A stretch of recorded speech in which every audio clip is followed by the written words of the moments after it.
नाशिकमध्ये परप्रांतीयाला मनसैनिकांकडून चोप देण्यात आलाय। मराठी लोकांना त्रास देत असल्याने त्याने हा दणका दिलेला आहे। महिलेच्या तक्रारीनंतर मनसैनिकांनी त्या परप्रांतीयाला बदडलेला आहे। परप्रांतीय अर्धनग्न अवस्थेमध्ये परिसरात फिरत होता।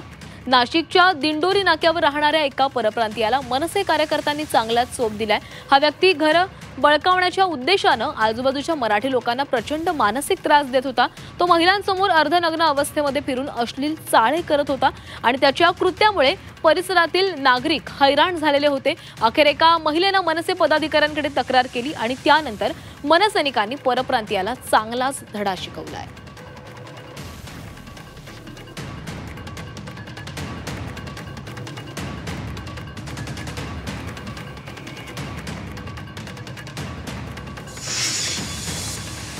परप्रांतीय लोकांनी जे 7 फ्लॅट घेतलेले आहेत, 7 फ्लॅटमध्ये फक्त बैठेच भरलेले आहेत। ठीक आहे, त्या फ्लॅटमधले लोक आमच्या घरासमोर येतात, अंडरपॅन्ट वाट टाकतात, अंडरपॅन्टवर फिरतात, रात्री बेरात्री ड्रिंक करून गांजा पितात 11:30 वाजेपर्यंत। काल तर त्यांच्या मुलाला बघायला मुलीवाले येणार होते, त्यांनी कलर वगैरे दिला, त्यांच्या भिंतीवर अक्षरशः थुकून गेले।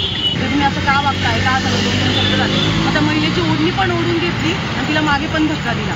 हे सगळं करत असताना आम्ही त्यांना विचारायला गेलो, सामंजस्याने मिटतोय का बघायला गेलो, किती प्रमाणात मिटेल नाही मिटेल, मग आम्ही पोलीस स्टेशनला जाऊन तक्रार दिली। पण जेव्हा आम्ही तिथे गेलो ना, त्यांचं वेगळंच काहीतरी चालू झालं। मग ते अंगावर येणं, डायरेक्ट रिव्हॉल्वर काढणं, पट्टे काढणं।